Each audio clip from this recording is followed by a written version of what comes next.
Bonjour. Je pense que la régie doit baisser le son parce que je n'ai pas l'habitude de prendre des micros. J'ai une voix qui porte naturellement. Mais Jean-Michel a trouvé le moyen de me forcer à prendre un micro aujourd'hui, puisqu'on est enregistré. Donc, je m'appelle Éric Monnoyer. J'ai monté il y a 1 an quelque chose qui s'appelle l'Institut du Citizen Dev, dont l'objet, c'est une entreprise à mission, dont l'objet est de construire un référentiel de bonnes pratiques autour du Citizen Dev. Alors, comment je suis arrivé sur ce chemin? Je suis un homme du delivery et en 1995, j'ai basculé de l'intégration de systèmes grande taille, plusieurs centaines de programmeurs, méthode en V, dans le monde de l'Internet. Le monde de l'Internet avant Google, ça existait. Et j'ai commencé à développer des sites Internet, des sites e-commerce. Et là, je me suis aperçu qu'on rentrait dans une autre dimension. Les méthodes de développement, les temps de développement, les technologies, tout ça qu'on avait utilisé depuis le début des années 60, on pouvait le mettre au panier. J'ai continué dans cette traque-là jusqu'à devenir, si vous connaissez le portail Opodo, le portail de... Voilà. J'ai fait partie de la start-up d'Opodo, de la page blanche jusqu'au MVP. Et j'ai été le CTO d'Opodo pendant toute cette période. J'ai continué dans le delivery et j'ai travaillé sur les problématiques de ce qu'on appelait à l'époque des digital factories. C'était la pleine méthode agile, etc. Et il y a plus d'une dizaine d'années, j'ai croisé un éditeur français qui avait développé une plateforme de développement rapide avec des robots. Des robots qui automatisaient la production du code. Des robots techniques qui étaient spécialisés suivant les technologies utilisées et des robots pour générer la partie applicative du code avec un langage d'entrée qui était ressemblé à peu près à l'UML un peu plus sophistiqué. Et la question de cet éditeur, c'était c'est quoi mon go-to-market? Donc on a fait des tests. On a fait des tests avec des DSI, on a fait des tests avec des patrons de SN. Et la conclusion, c'est qu'on faisait chier tout le monde. D'accord?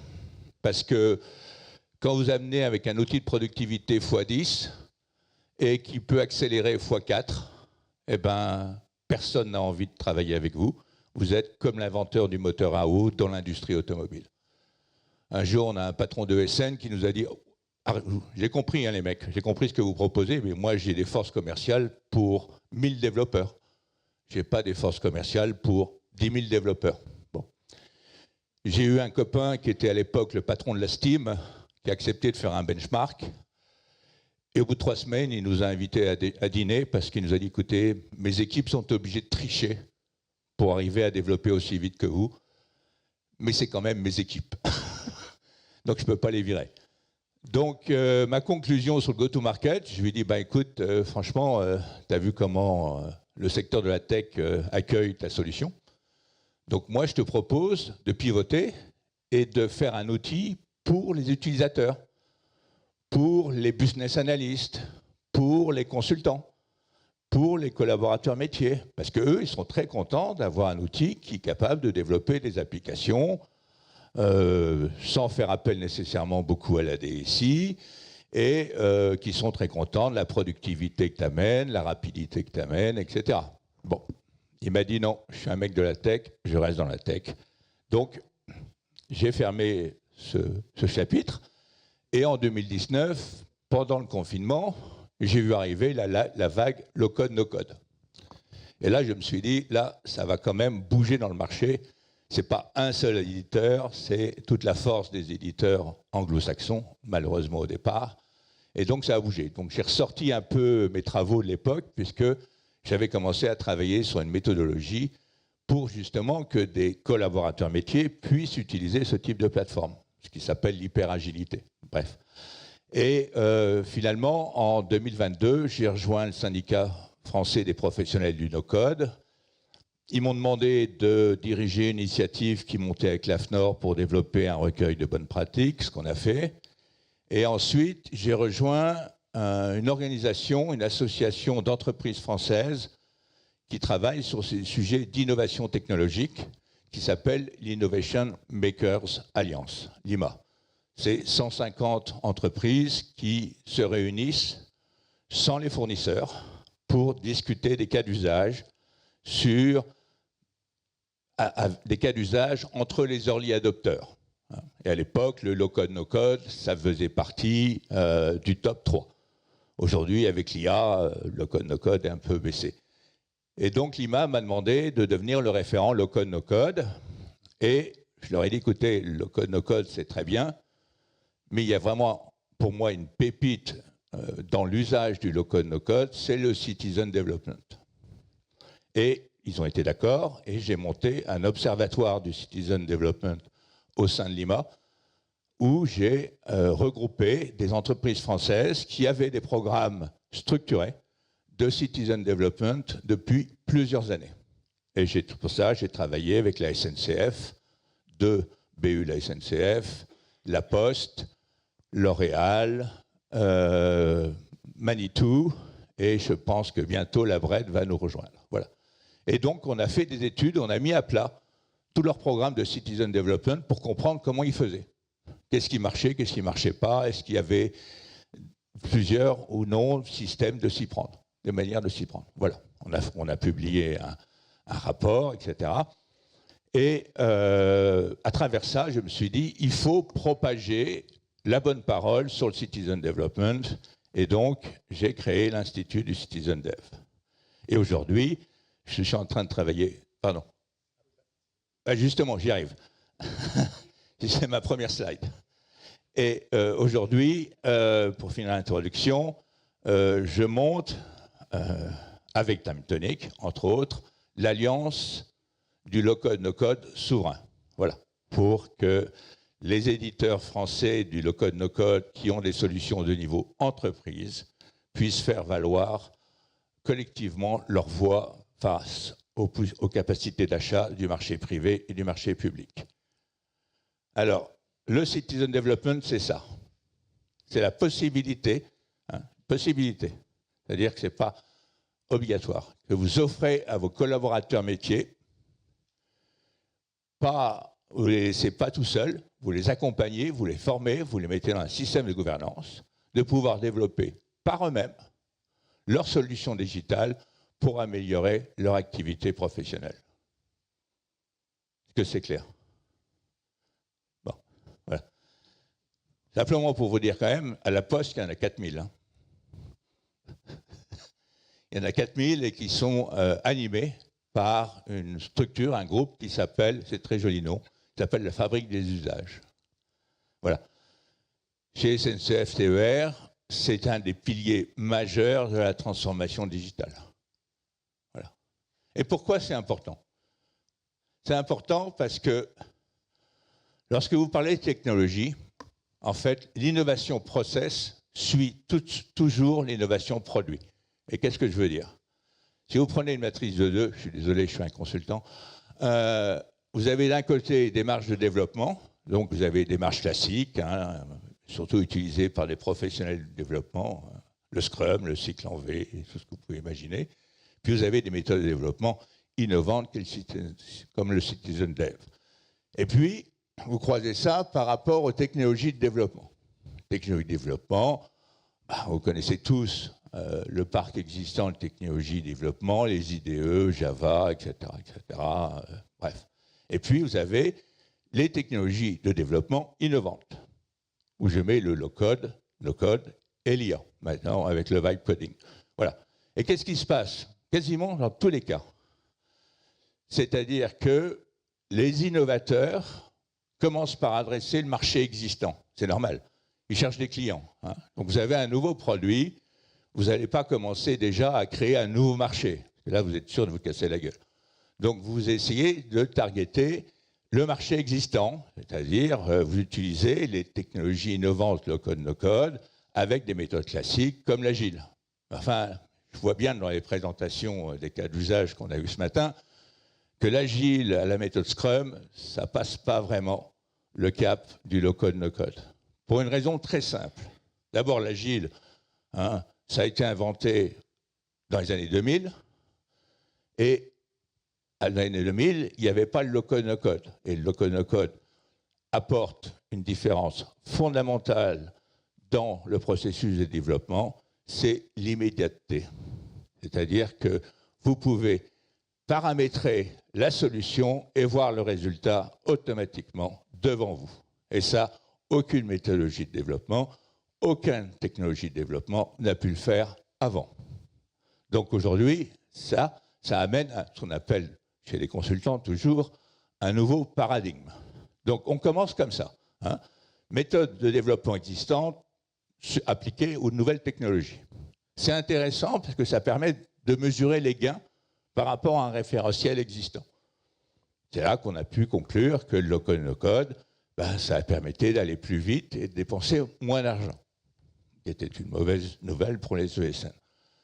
Et donc, pour moi, c'est du progrès incrémental. On va plus vite, plus rapidement, et ça coûte moins cher. Mais c'est toujours du progrès incrémental quand ça reste confiné au domaine des développeurs professionnels. Et la véritable innovation d'usage, c'est lorsque vous permettez à des collaborateurs métiers de s'emparer de ces outils et de développer leurs propres solutions. On a connu ça avec Excel, je suis d'accord. On a connu ça avec Access, on a connu ça avec etc., etc. Mais ça a été à bas bruit, malheureusement. Je pense personnellement que les DSI auraient dû se préoccuper du déploiement d'Excel dans les entreprises. Ça éviterait qu'on ait les problèmes qu'on a aujourd'hui, avec des processus qui sont non documentés, des données critiques qui sont invisibles, parce que tout ça est enfui dans Excel. Mais à l'époque, les DSI disaient, je m'en souviens très bien, oh, c'est de la bureautique, ça ne me regarde pas. Bon. Bref. Et donc, c'est une innovation de rupture. Et innovation de rupture, pourquoi? Parce que d'abord, ça permet de capitaliser sur un potentiel inexploité dans les entreprises pour faire du développement. Les 4000 citizen développeurs de la Poste, ils imputent pas sur le budget de développement des DSI de la Poste. Ils imputent sur le temps passé dans leur métier. Parce qu'on les a interrogés, on les a même fait venir témoigner, ils considèrent que ça devient une partie intégrante de leur métier. Et ça va être de plus en plus. Avec l'IA, ça va être encore plus important. Et que grâce à ça, grâce à devenir des citizen développeurs, à être formés pour ça, à avoir du support outils, ils sont plus productifs, plus efficaces et leur quotidien opérationnel s'améliore. Bon, on en a entendu parler tout à l'heure, c'est également un levier pour contrôler le shadow IT. Parce que on a le même problème aujourd'hui avec le shadow IA. Toutes les entreprises aujourd'hui ont du shadow IA. Tous. Et ce n'est pas parce que vous bloquez vos firewalls que vous empêchez vos collaborateurs d'utiliser leur mobile pour interroger ChatGPT. Donc, ce n'est même pas la peine de le faire. Faut arrêter, il faut être sérieux. Donc, mais si vous donnez à vos collaborateurs métiers des outils flexibles qui leur permettent de développer des applications diverses, ils ont moins de raisons, et surtout les directions métiers, ont moins de raisons d'aller sortir du sentier que vous leur avez tracé pour aller chercher des solutions avec un intégrateur, un consultant, machin, des trucs que la DSI ne voit pas. Voilà. Donc c'est la contre-offensive par rapport au shadow IT. Ce qu'on observe dans toutes les entreprises qui ont mis en place des programmes de citizen development, c'est que ça adoucit les rapports entre la DSI et les métiers. D'abord parce que la DSI a moins de pression, parce que tout ce qui n'est pas dans la roadmap, vous pourriez peut-être trouver un moyen de le faire avec les outils low-code, no-code. Et c'est pour ça qu'on a montré qu'en fait, entre les citizen dev et les développeurs professionnels, il fallait créer des petits centres de développement rapide qui utilisent les mêmes outils que les citizen dev, donc des outils low-code, no-code, pour traiter des sujets un peu trop sérieux que vous ne pouvez pas confier à des collaborateurs métiers. Et ça existe. Parce que vous avez des collaborateurs métiers qui ont des idées qui sont parfaitement dans le mille, qui ne sont pas dans la roadmap métier et qu'il faudrait bien pouvoir exploiter. Hein, parce que ça, c'est l'innovation, c'est la création de valeur, c'est ce qui fait avancer les entreprises. Et donc, bon, les métiers sont quand même un peu contents, parce que pour une fois, ils ont l'impression que la DSI a fait quelque chose pour eux, réellement. Hein, et les citizen dev, bah, c'est des mini-développeurs quand même. Donc, ils commencent à comprendre ce que c'est que le métier de développeur. Donc, et on arrive à bâtir comme ça un langage commun. Et franchement, c'est une nouvelle activité. C'est les citizen dev, on les a sondés, nous disent, moi, je suis bien plus content dans mon quotidien métier, hein, parce qu'ils perdent jamais la perspective que ce sont des gens du métier, ce ne sont pas des informaticiens. J'ai amélioré mon quotidien. Donc, ma qualité de vie au travail, elle est meilleure. Voilà.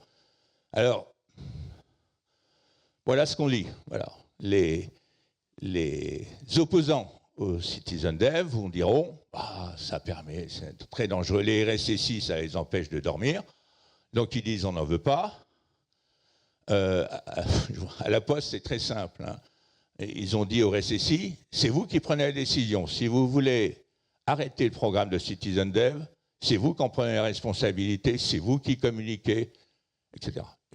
Ça s'est arrêté tout de suite. Hein. Ils ont simplement pris des règles qui est que les citizen dev de la Poste ne peuvent pas attaquer directement les systèmes opérationnels cœur de métier. Donc, grosso modo, tous les systèmes d'information qui sont gérés par les DSI. Mais, franchement, ça laisse un champ libre énorme. Hein. Je peux vous raconter des histoires. Aujourd'hui, deux histoires quand même.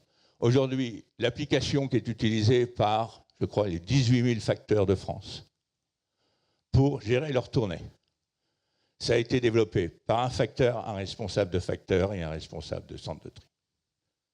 Et cette application a tellement eu un succès que la DSI Courrier a demandé que ces 3 personnes leur soient déléguées pour faire le support de l'application. Je voulais. Alors, réglementaire, pareil. Hein, réglementaire, pareil, mais ça, si vous avez des bonnes règles de gouvernance, ça. Le foisonnement improductif, c'est vrai, ça reste un sujet. C'est-à-dire que, et c'est une discussion que j'ai avec les responsables de programmes de Citizen Dev, c'est de leur dire comment vous gérez les mauvais Citizen Dev. Voilà, bon. Ben, on ne les gère pas pour l'instant. Par contre, on gère les bons. On leur donne des titres, ambassadeurs, super Citizen Dev, on leur donne plus de moyens, et donc on leur demande d'animer des communautés de Citizen Dev. Donc c'est comme ça. Mais les mauvais Citizen Dev, c'est quand même un sujet. Donc on parle de faire de la certification de Citizen Dev. C'est un des sujets sur lesquels je travaille dans le cadre de l'Institut du Citizen Dev. Après, la non-pérennité des développements des Citizen Dev. C'est vrai. C'est vrai, et le problème principal, ce n'est pas nécessairement la non-pérennité. Parce que vous avez rarement un opérationnel qui prend du temps sur son emploi du temps métier pour développer quelque chose qui ne sert à rien. Là, je vous assure que le rapport au terrain, il est très proche, le rapport aux besoins, il est immédiat.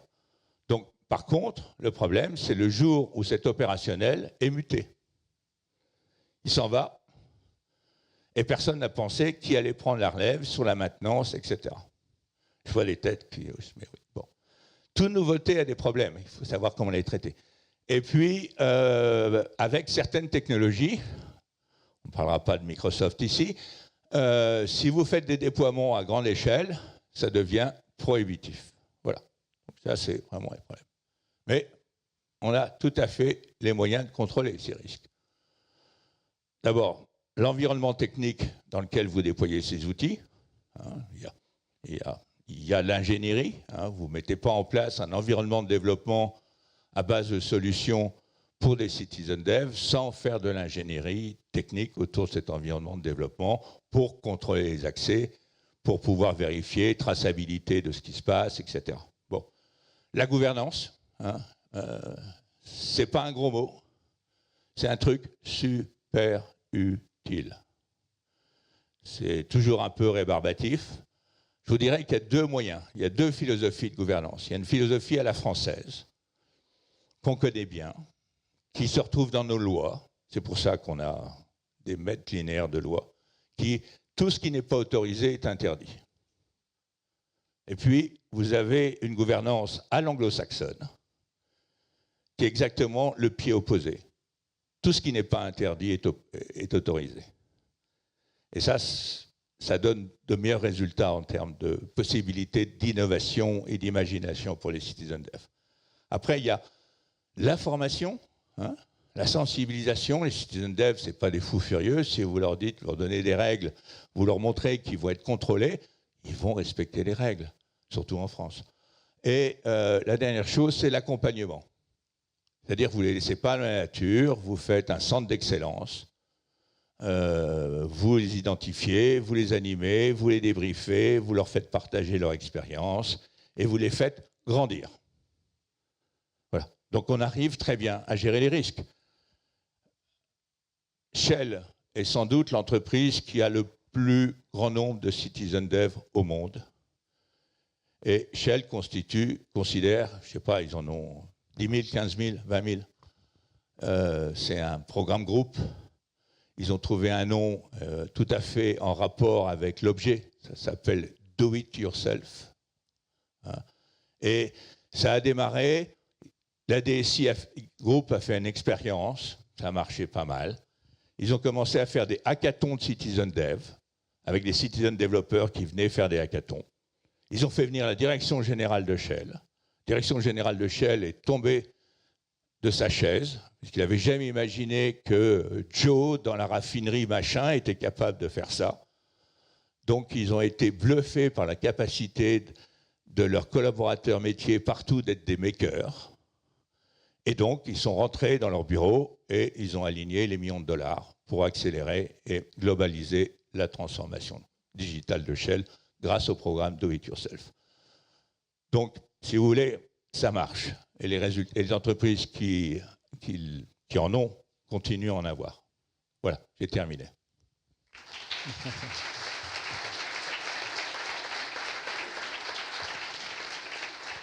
Merci beaucoup, Eric.